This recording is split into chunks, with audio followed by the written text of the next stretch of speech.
I was 20, sophomore year, and thought I had finally found someone who got me. His name was Derek. We'd been seeing each other for maybe 4.5 months, long enough that I'd started leaving a toothbrush in his dorm bathroom, long enough that his friends knew my coffee order. He was tall, or I thought he was, until the night that I accidentally proved that we were the exact same height barefoot, 5'9". I never cared. Apparently, he did. It was Halloween 2014.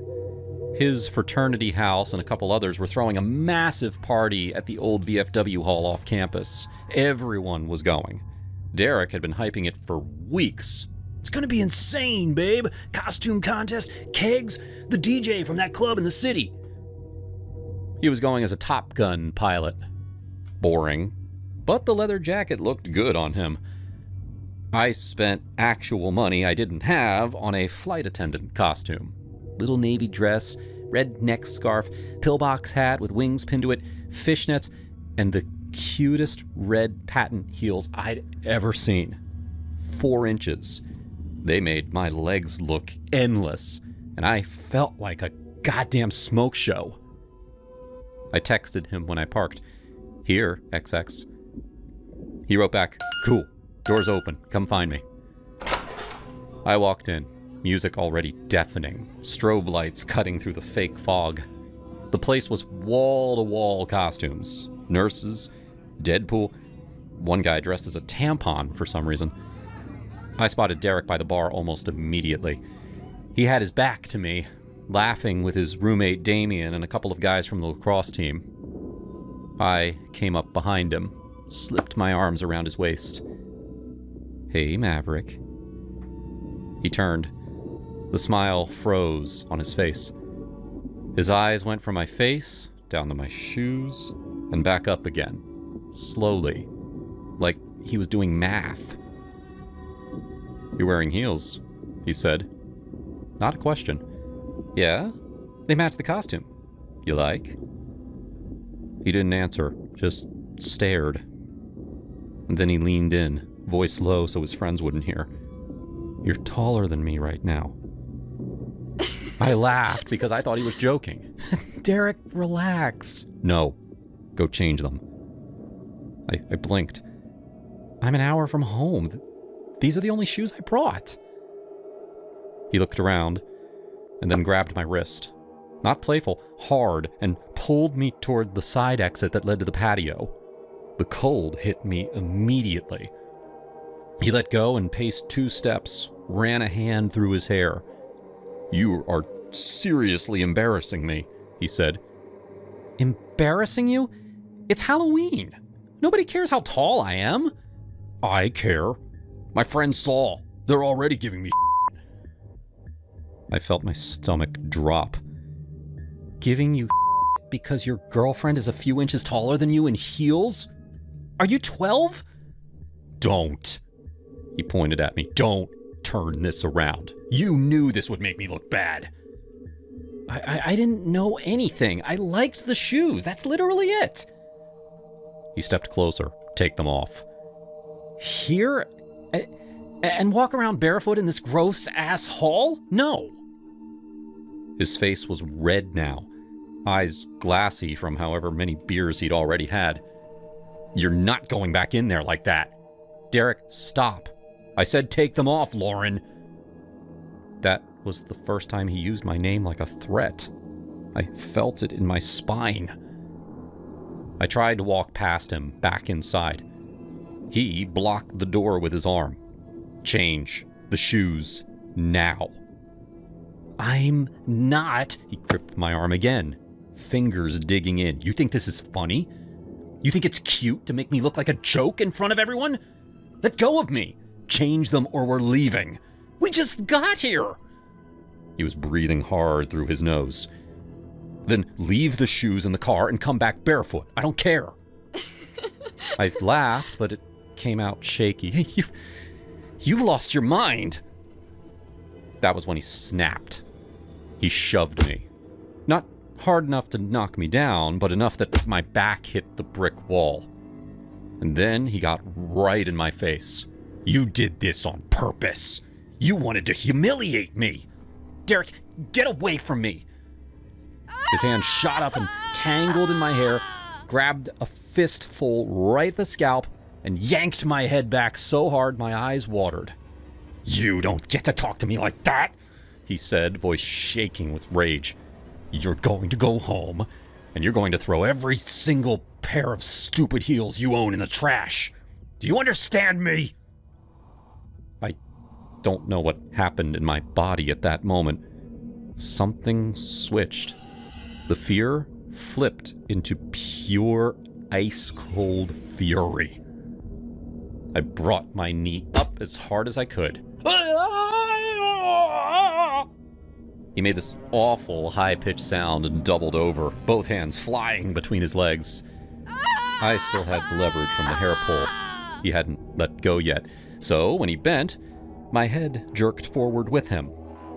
I used it, shoved both hands into his chest and screamed, "Get the hell off me!" Stumbled back, tripped over a stack of empty kegs, and went down hard on the concrete.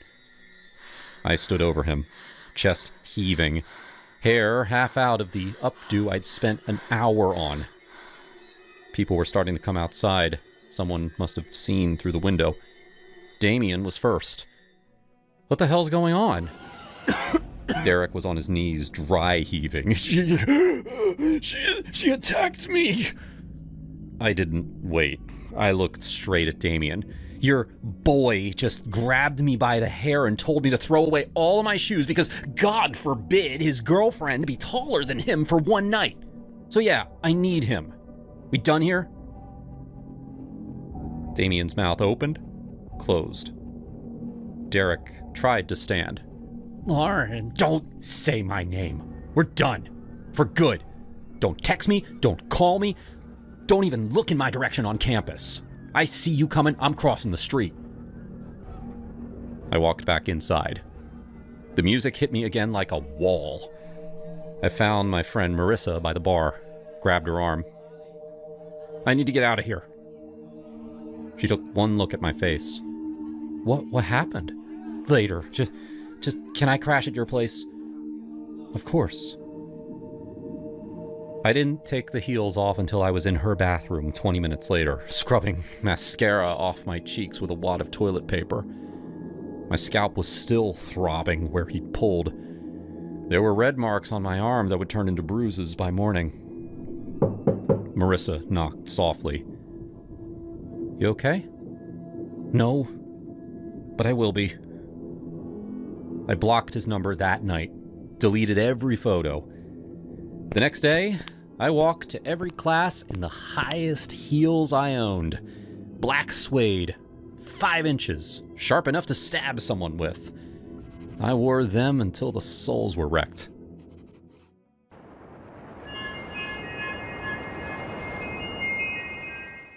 I still remember the exact moment that I knew Jake was never going to let me breathe.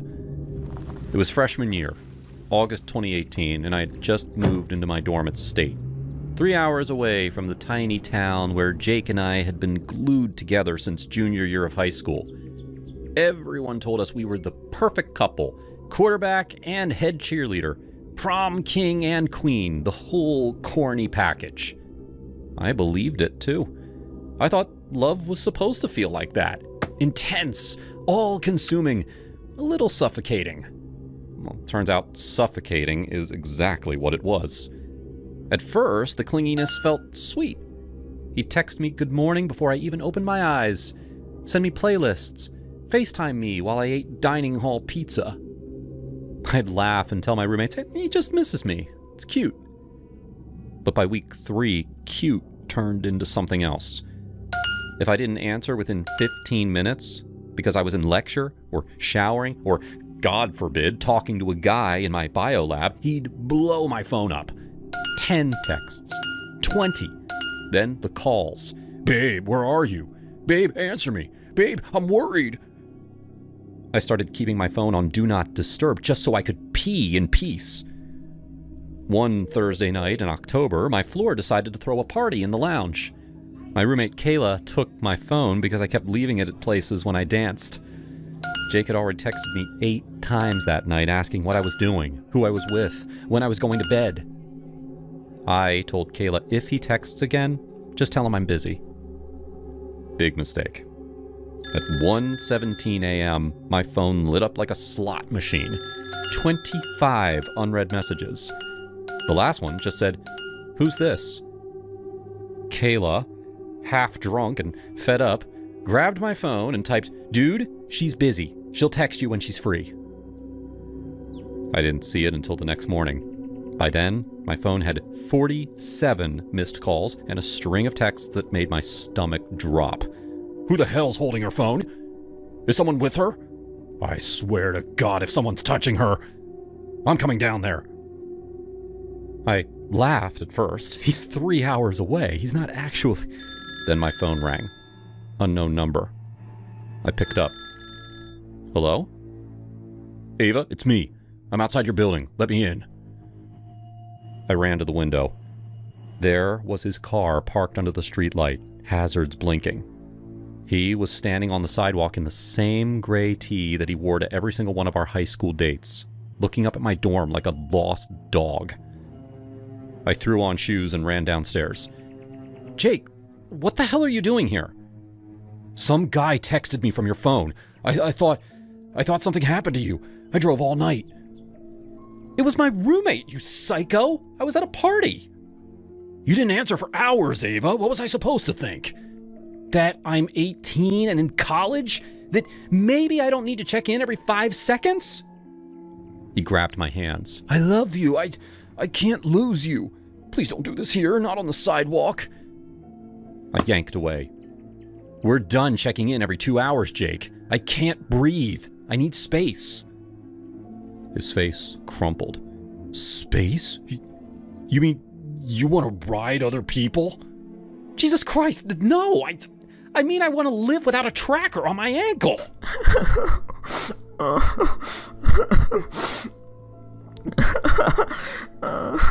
And then he turned and ran.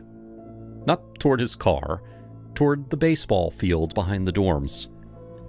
I stood there frozen for half a second, and then I sprinted after him. Jake, stop!"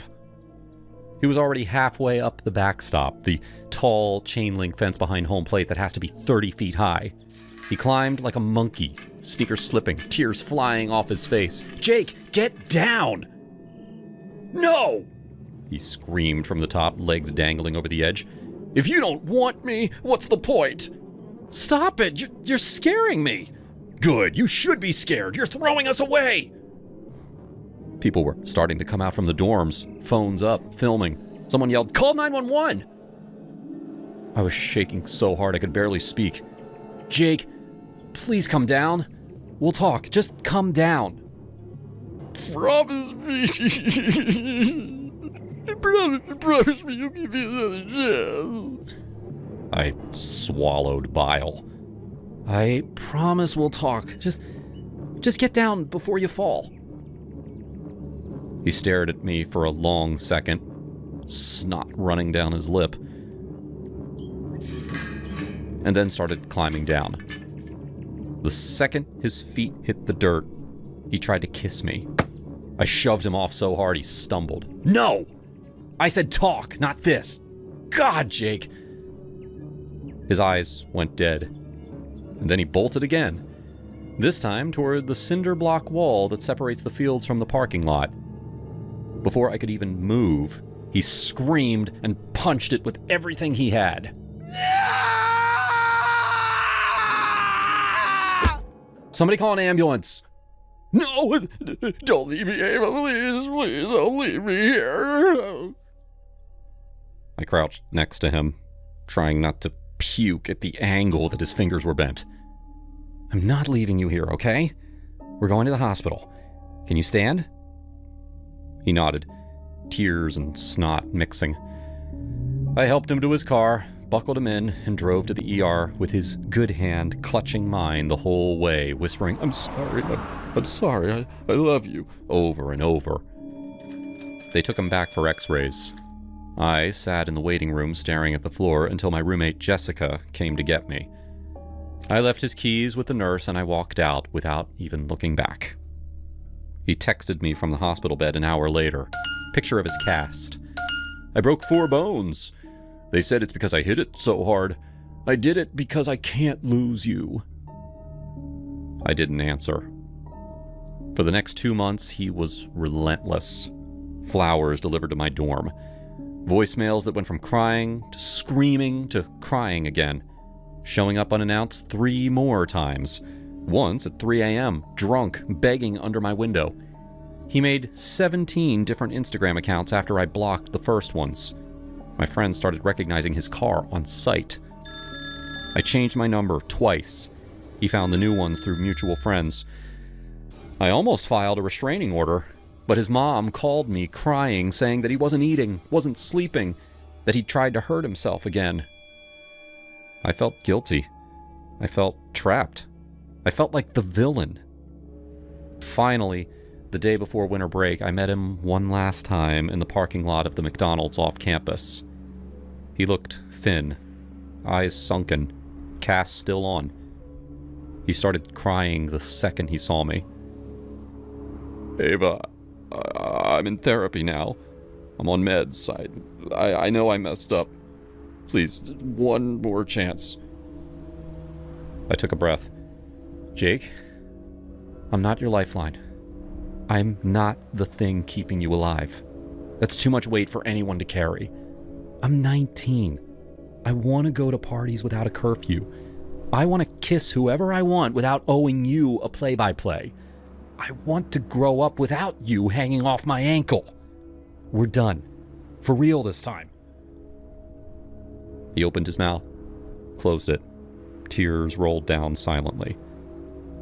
"If you ever show up at my dorm again, if you text me from another number, if you so much as drive past my building, I will call the cops and I will press charges. I mean it." He nodded, small, defeated. I got back in my car and drove away without looking in the rearview. That was 6 years ago. I still flinch when a phone rings too many times. I still check the peephole twice before I open my apartment door. Sometimes I'll see a gray tea guy in a coffee shop and my heart stops until I realize it's not him. Every time that some girl on YouTube or TikTok talks about cute, clingy boyfriends, I want to scream, "Run!" If he cries when you set a boundary, he will break his hand when you leave. There's nothing romantic about a love that demands you shrink in order to fit inside of it.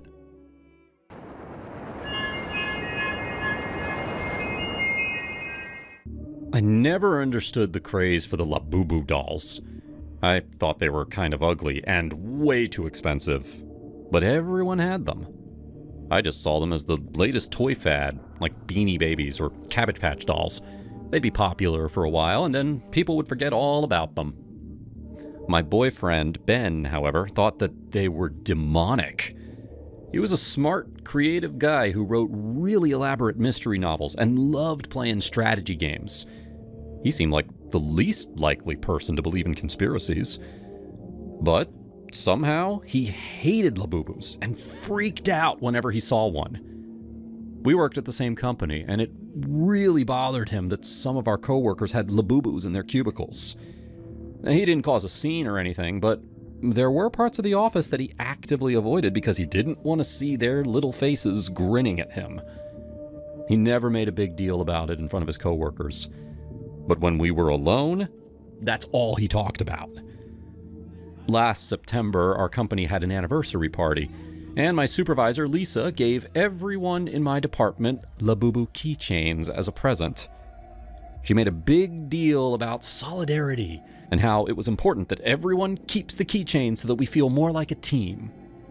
I would have just left mine in a drawer somewhere, but considering that it meant so much to Lisa, and she had spent so much money, I clipped mine on my keys and hoped that Ben wouldn't notice. He did. Right away. You have to get rid of that thing! Burn it! I explained why it was important to keep it, but he didn't care. We got into one of our biggest fights as a couple, and it was all over a labubu. In the end, I didn't back down. I kept my keychain. I tried to warn you.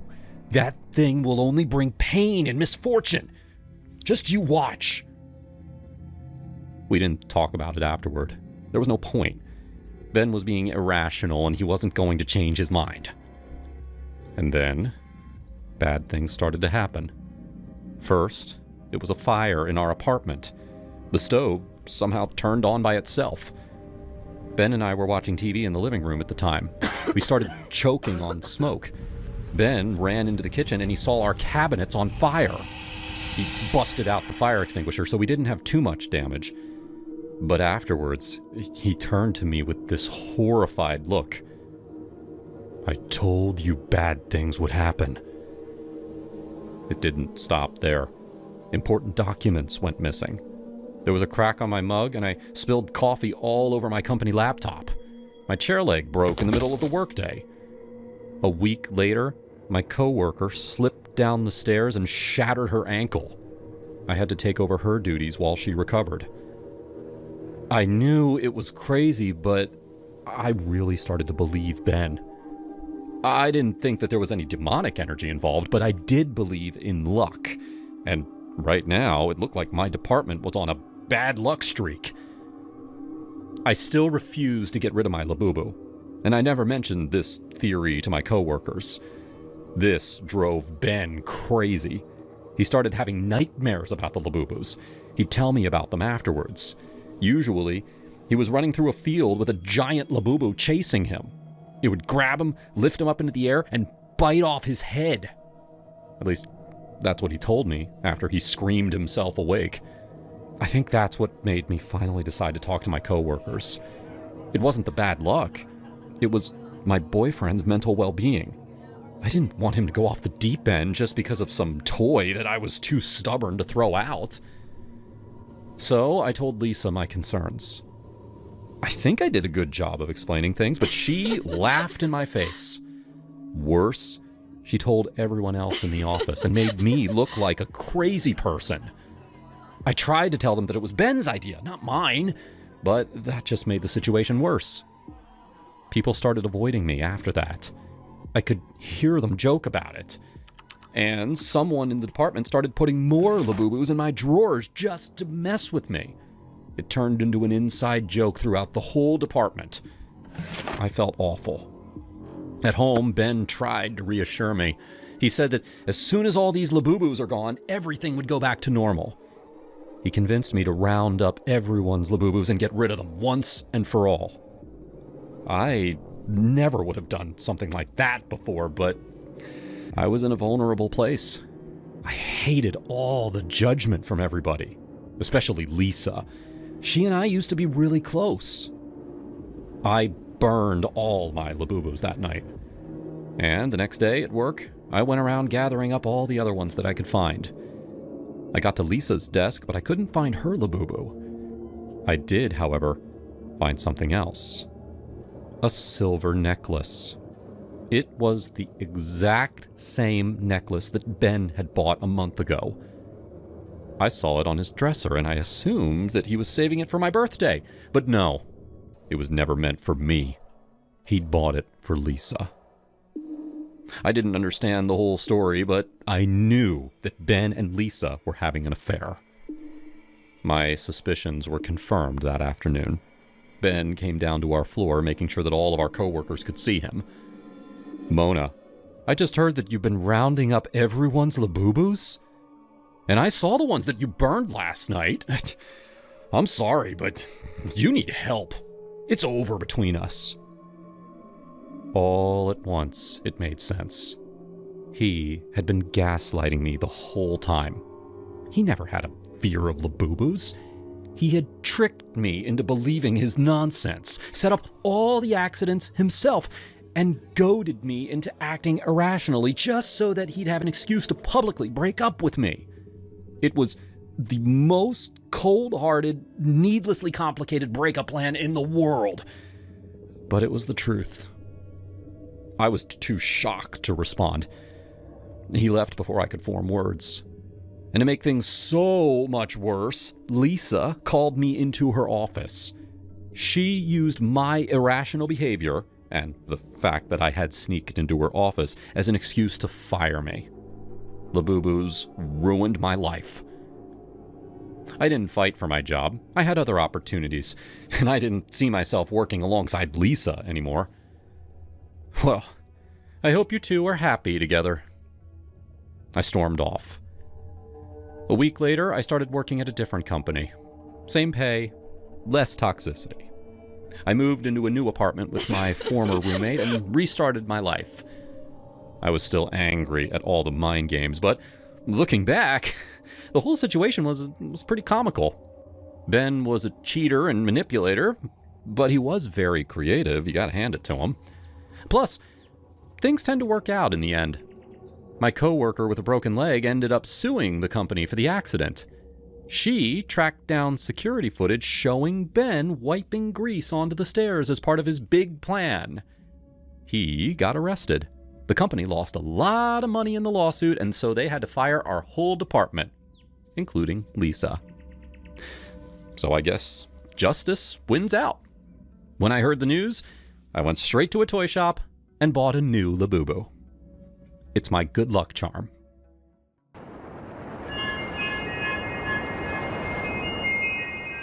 I remember that day like it was yesterday, even though it's been a couple of years now. It was one of those lazy summer mornings in our quiet suburb outside Chicago, where the biggest excitement was usually the ice cream truck rolling by in the afternoon. I was 20 at the time, working the afternoon shift at a local warehouse, hauling boxes and dreaming about something more. I'd just woken up around 10 a.m., my body still heavy from the late-night gaming session the night before. I was a big guy back then, 5'9" and pushing 300 pounds, the kind of frame that made people assume I was older or tougher than I really was. But inside, I was just a kid, shy around girls, especially the pretty ones. I'd never had much luck in that department. High school had been a blur of rejection and awkward crushes. I shuffled out of bed, grabbed the remote, and flopped back down to binge some Modern Family. The show's goofy humor was the perfect way to ease into the day. Phil Dunphy's antics always cracked me up. The house was empty. Dad was at work, Mom had errands to run, and my little sister was at summer camp. We lived in one of those old 2-story homes with creaky stairs and a back door that everyone used because the front one stuck half the time. It was peaceful, just me and the TV. About halfway through an episode, I heard the back door creak open. No big deal. Mom was probably back early from the grocery store. I didn't even pause the show. But then came the footsteps on the stairs, slow and deliberate, not like Mom's quick shuffle. I called out, "Mom? That you?" No answer. The hair on the back of my neck stood up a little, but I shrugged it off. Maybe she had her hands full. My bedroom door was ajar, and suddenly it pushed open, wider. A head poked in, a woman's head, with long blonde hair cascading over one shoulder. She was stunning, like something out of a magazine. She froze when she saw me, her eyes widening in surprise. Is this the Thomas residence?" she asked, her voice smooth and a little breathless, like she'd been caught off guard. I blinked, my brain short-circuiting. Who the hell was this? No, I stammered, sitting up straighter on the bed. My room was a mess. Clothes on the floor, posters of video games on the walls. She giggled, a light, melodic sound that sent a weird thrill through me. "Oh my God, I'm so sorry. I must have the wrong house. My friend Rose lives around here, and I thought this was it. I'm such an idiot sometimes." She stepped fully into the room, closing the door behind her with a soft click. "You don't mind if I catch my breath for a sec? It's hot as hell out there." Now, I should have been weirded out, right? A stranger just walking into my house? But she was smiling at me, those eyes locking onto mine, and damn, she was gorgeous. No girl like that had ever looked at me twice, let alone talked to me. My heart was pounding. Sure, no problem. I'm Alex, by the way." "Hi, Alex. I'm Lisa," she replied, her smile widening as she sat down on the edge of the bed, close enough that I could smell her perfume. "What are you watching? Modern Family? I love this show. Claire's such a badass mom, don't you think? Always keeping everything together." "Yeah, totally," I agreed, trying to sound casual. Phil's my favorite, though. The guy's a walking disaster, but in a good way. She laughed again, tossing her hair back. Oh, I get that. Life's full of disasters, right? Like me barging in here. But hey, maybe it's fate or something. She shifted closer, her knee brushing against mine. So, Alex, tell me about yourself. You live here with your family? You look like you could handle yourself. Big guy like you. I felt my face heat up. Was she flirting? No way. But she was leaning in, her hand lightly touching my arm as she spoke. Yeah, just me, Mom, Dad, and my sister. I'm working afternoons at a warehouse, saving up for college, maybe. Nothing exciting. Well, what about you? What do you do? Me? Oh, I'm a designer. Interior stuff mostly. I travel around, scoping out houses for inspiration. She glanced around my room, her eyes lingering on my gaming setup. This place has potential. You ever think about redecorating? I could give you some tips. We talked like that for what felt like forever, but it was probably only 10 minutes. She asked about my hobbies. I rambled about video games and how I wanted to design my own someday. She nodded, hanging on every word. That's so cool, Alex. Most guys your age are just chasing parties. You're different. I was mesmerized, my mind racing with possibilities. Was this really happening? This pretty woman in my bed interested in me? Tell me more. What's your dream girl like? Someone adventurous, maybe? Someone who knows what she wants? Yeah. Confident, funny, like you, I guess. She bit her lip, smiling. Flatterer. You know, Alex, you're cute when you're nervous. Makes me want to...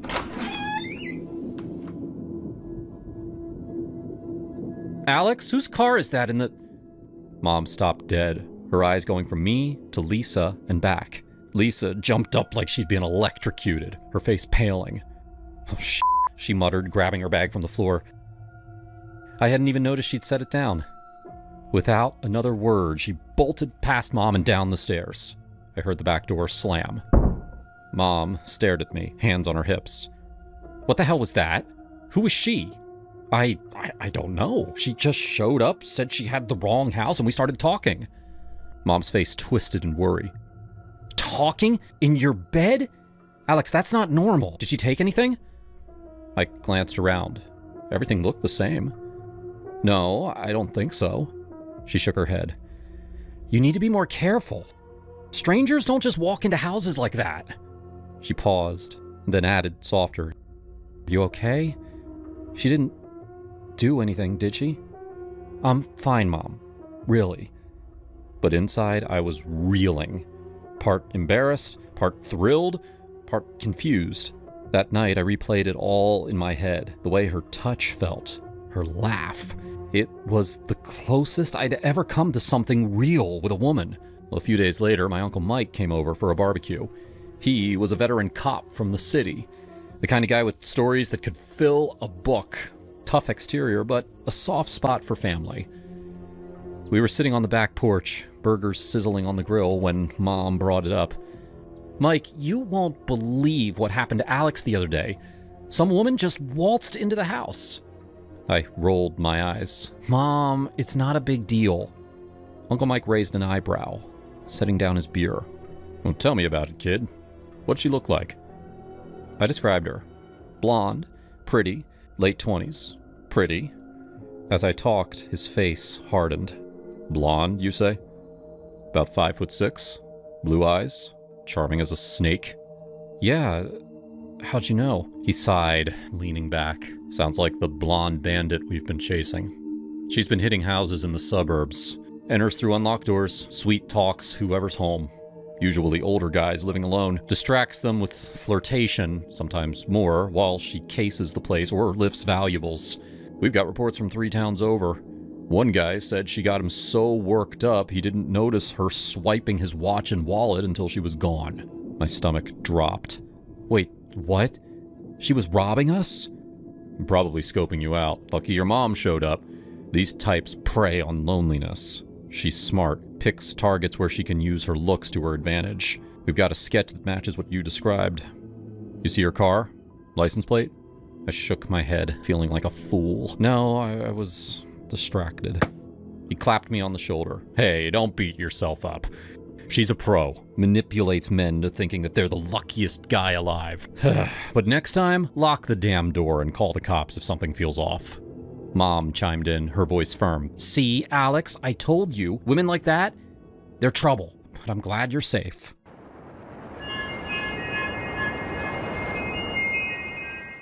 The superstar Ethan Blake died before I was born. But I knew about him. I knew so much about him that I idolized his entire life. I was just a kid when I was introduced to the glamorous, carefree, and all the other liberties of life a superstar like Ethan Blake could afford. It was like watching a movie, only that my mother would squeal a reminder every other minute that it was all real. It is easy to understand how Ethan Blake became my idol if you understood how much my mother lived for him. He had been everything to her in her younger years. He had appeal like no one else in his era did, and would sell out records on the same day as he released them. His fans, fanatic to the point of frenzied participation just like my mother, were all over the world. From America to Australia, Africa, Europe, and Asia. A true global phenomena that many knew and loved. I suspect the love was so intense for Ethan Blake because these people had seen themselves in him. He had maintained an aura that had pulled them in and made them a part of his world. In a way, they felt they were him. Tragic things happen when a star drifts too close to the sun. The gods become jealous and snatch the light from its core. It was what happened with Ethan Blake. He died in a plane crash during a sold-out tour in Asia. My mother talks about it with such a somber air as the Pope would talk about the death of Christ. Every bit of joy sucked from her face, and the atmosphere would turn tense as she narrated the moment. Occasionally, she would drop her face into her palm to grieve him. I had gone through tapes of the incident myself, and I had just seen the same reaction from people when they found out he had died in a plane crash. Now, even though I was born years after he died, I was just as intrigued by the life that he lived, and the way that he chose to live it, that I did what many most have thought of, but none before me had done. Or maybe my mother did it first, because she named me Ethan Blake, just like the pop idol that so many people admired. But to mark the 30th occasion of his death, I underwent a surgical operation to bear his looks. I was a college grad at the time, and I had all of the hours in a day to think of an execution, whatever thought it was that had come up in my head. The Ethan Blake operation was one of my better ideas. My mom had been pleased with the outcome of the surgery, and she had even burst into tears when she saw me, telling me just how much like Ethan Blake she thought I looked. It was the highlight of that surgery. Sheer horror awaited me weeks after I had the surgery. The thrill had subsided after a while, and I had gotten used to being identified in public by people way older than me as Ethan Blake. It was not unusual that they would walk up to me and try to touch my face to see if I was real. But the worst incident was on that lonely, dreadful night. The bustle of the road had been buried by a passing storm that had made the roads wet, leaving a slippery, vacant expanse of travel road for me on my way home.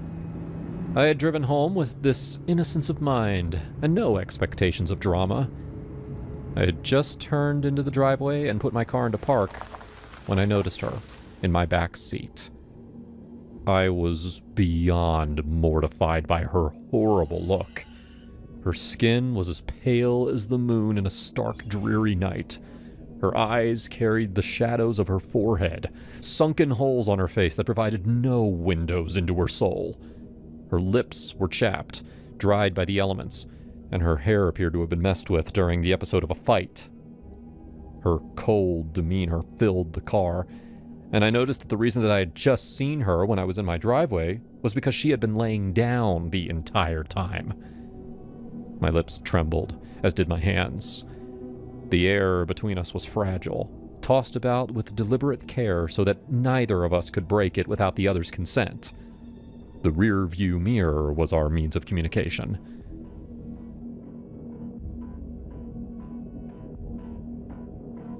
"Who the hell are you? And what are you doing in my car?" I turned around and barked at her. She covered the space between us quickly, as though she had been waiting on me to make my first move. My heart beating in my chest echoed in my ears. She placed a finger on my lip, and her face was mere inches from mine. It felt like a fever dream had caused me to fall into her hypnotizing, terrifying blue eyes. She smelled musky, like old perfume, rich but pungent from containment. Her lips moved as though she were speaking not to me, but at me. I folded my fist into a ball and ready to strike, but her eyes caught on to my action. Her face did not alter from the emotionless expression when she spoke. "You killed him, Ethan. After all he did for you," she said, and I noticed that she was struggling with tears. I was puzzled. I hadn't killed anybody. As I stared into her eyes and lost myself in the grief-stricken motion of her pupils, I had a sense I was in danger. But she was quicker. She retrieved a knife and stabbed it towards my neck to finish me off. I threw my hands up instinctively, and the blade ate into my arm. I cried in pain and tried to escape. She stabbed me again, and this time the blade sunk into my torso. I was out of the car in a hurry. "You took his song and made a name for yourself! A superstar off the song Larry wrote for you, and you gave him nothing!" I heard her cry as she pursued after me. "He killed himself because his sweet heart could not bear such betrayal!" She pursued me and jumped on me with her knife to stab me. I caught her hands and hollered back at her that I was not Ethan Blake, even though I shared the face and the name of the 80s pop star. I was chilled to my bones when she said she knew, and I was her only chance at retribution at the man who hurt her. At once, I recognized the look in her eyes, and I registered that they were glazed with madness. My heart was beating too fast from the terror of her satisfaction of having a chance to hack me to death. I was losing blood, and I knew it was a matter of time before she finished me off if I did not resist her. We struggled for control for a good period. Her frustration grew quickly, and the knife slipped into my hands. I grabbed it and turned it into her chest, lodging it for a whole minute until her body went limp. A neighbor found our bodies on the ground of my driveway, as I would find out from the doctor. The crazy would-be killer had died, and I was barely alive from such a horrifying experience.